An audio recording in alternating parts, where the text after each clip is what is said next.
Assalamualaikum warahmatullahi wabarakatuh. Alhamdulillahirrahmanirrahim. Bapak Ibu, kita lanjut lagi materi kita. Kita masuk ke modul 3. Modul 3 hari ini kita bicara audience. Jadi tipe-tipe audience, orang seperti apa yang akan kita temui nanti di pelatihan. Mengapa ini penting? Karena kembali kita di-hire perusahaan untuk memberikan pelatihan pada audiens yang akan kita hadapi. Nah, masalahnya adalah audiens yang kita hadapi berbeda-beda cara berpikirnya, berbeda-beda juga motivasinya masuk ke kelas. Ada yang memang ingin belajar, ada yang terpaksa ikut, ada lagi banyak kerjaan, tapi diminta oleh bosnya untuk ikut, sehingga dia seperti tidak punya pilihan. Dan macam-macam juga tipe audiensnya. Ada yang sangat kooperatif dan ada yang sangat tidak kooperatif, dan ini memang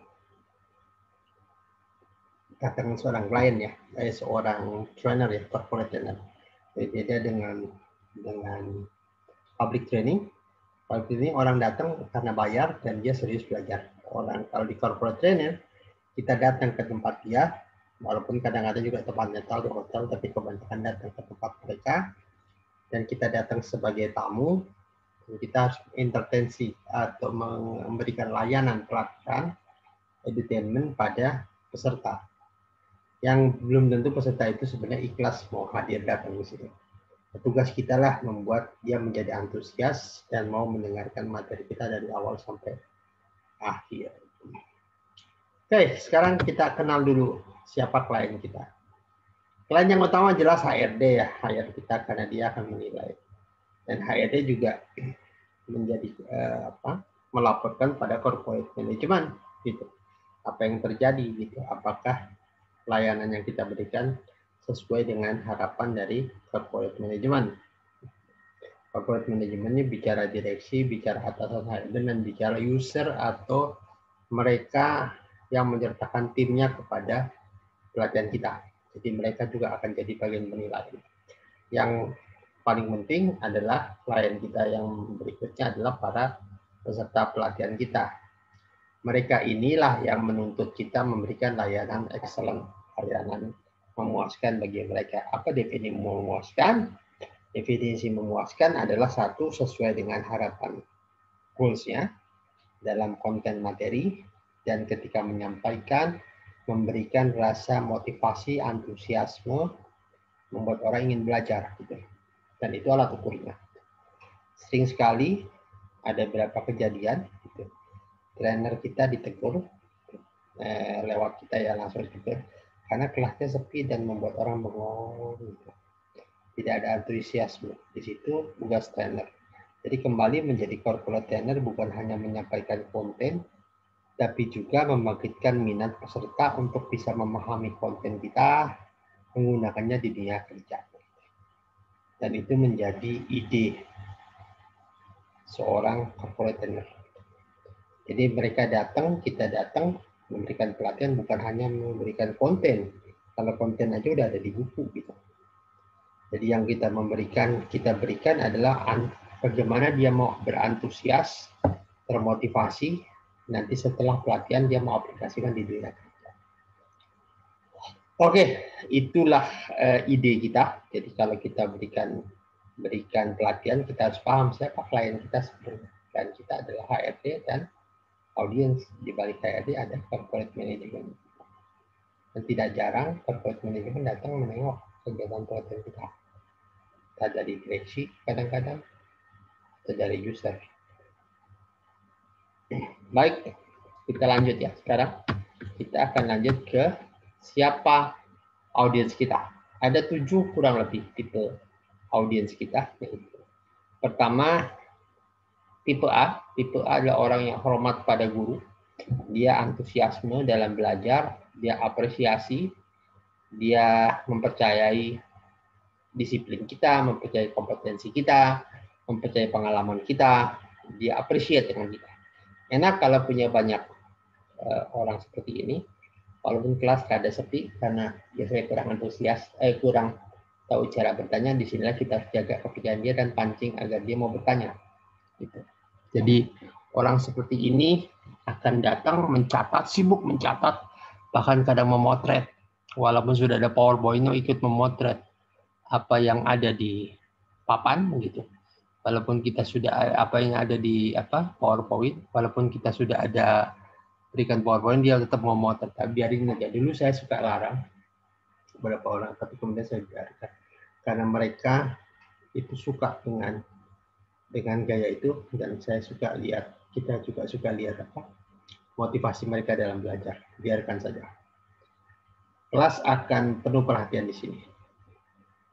B agak sedikit berbeda dengan yang atas. Kalau B ini adalah orang percaya diri yang belajar, dia suka belajar apapun, terutama belajar yang mungkin berhubungan dengan kompetensi dia. Ini orang banyak ilmu, dan dia suka menjelaskan, suka berdialog, suka berdiskusi, karena dia tertarik dengan materinya. Jangan membuat dia berkompetisi dengan kita, tapi justru gali ide dan pendapat dia terhadap materi kita. Jadi kalau orang seperti ini jangan jadi daya saing, tapi manfaatkan ilmu dia, pengetahuan dia untuk menambah materi kita, menguatkan materi kita. Jadi jangan jadi bersaing, karena orang ini nggak niat bersaing, dia memang menyukai ilmunya. C. Tipe C adalah tipe, kita sebut juga tipe clown atau tipe penghibur. Dia suka interaksi dan suka saling motivasi, cuma ramai di kelas. Kadang lucu di kelas, dan kita perlu gunakan orang seperti ini untuk menjaga manajemen kelas. Jadi di kelas tetap ramai, energi kita kan ada di agenda. Dan semua orang tertawa dengan dia, apapun bentuknya, kita gunakan dia. Tapi orang seperti ini, walaupun begitu, tetap hormat pada materi, tetap hormat pada trainernya. Dan agak enak kalau ini, cuma memang kita harus jaga dia agar tetap ikuti alur. Karena orang sini suka bercanda ya, orang tipe ini. Dan kadang-kadang kita kelewatan kelas, kita kelewat waktu kita, dan dia bisa monopoli kelas. Justru pada saat itu kita harus tetap jaga manajemen kelas. Dia tetap berada di dalam aturan kita. Orang tipe C ini menarik, tapi juga perlu dijaga agar memastikan dia on time. Berbeda dengan tipe D. Dia itu semua kita suka sebut tipe destroyer. Kritis dan menantang logika kita. Tapi bukan berarti dia ingin menghancurkan kita, enggak gitu. Dia ingin tahu sejauh mana kita paham tentang materi, dan kalau kita bisa menjawab tantangan dia, justru malah kita dapat respect dari dia. Gitu. Ini orang memang yang dihadapi bukan orang sembarangan gitu. Orang yang paham ilmu. Gitu. Dan makanya di dalam tipe D Anda harus tunjukkan kompetensi, pengalaman segala, kemudian begitu selesai dalam menjelaskan minta pendapat dia, malah jadi teman diskusi. Menarik gitu. Jadi kalau tipe C kadang-kadang ilmunya nggak ada, pemahamannya, tapi senang ramai kelas. Tipe D dia punya ilmu. Dia punya ilmu yang selaras dengan apa yang kita bahas, tapi dia akan men-challenge pengetahuan kita.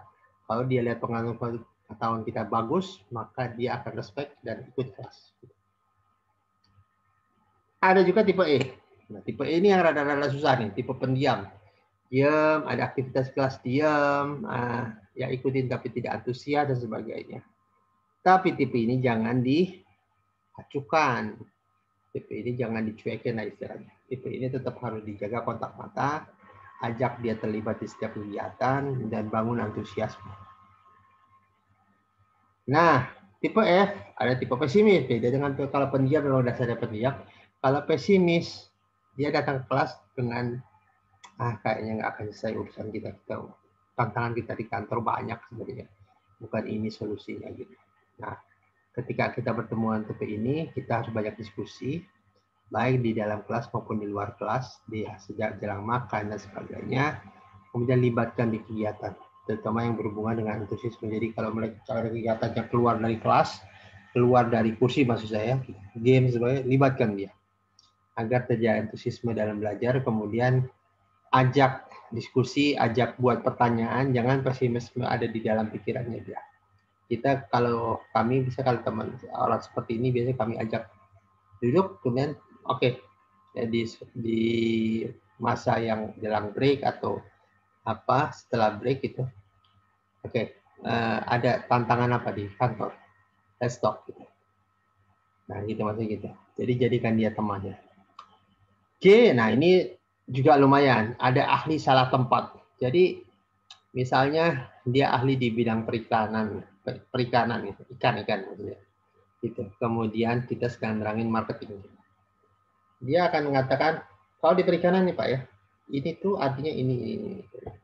Ya, pada saat kita ketemu orang seperti ini, gitu, ahli dalam satu bidang, kita justru banyak diskusi dan arahkan saya.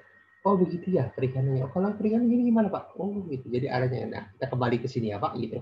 Ini saya senang ya bicara perikanan. Nanti kita akan bicara lagi ya tentang ini lebih bagus gitu. Tentang ini ya. Wah luar biasa nih, saya punya peserta yang luar biasa hari ini. Nah, bantu dia, apresiasi dia, kemudian arahkan kembali ke materi. Ya, kurang lebih inilah 7 orang seperti ini akan datang di kelas kita.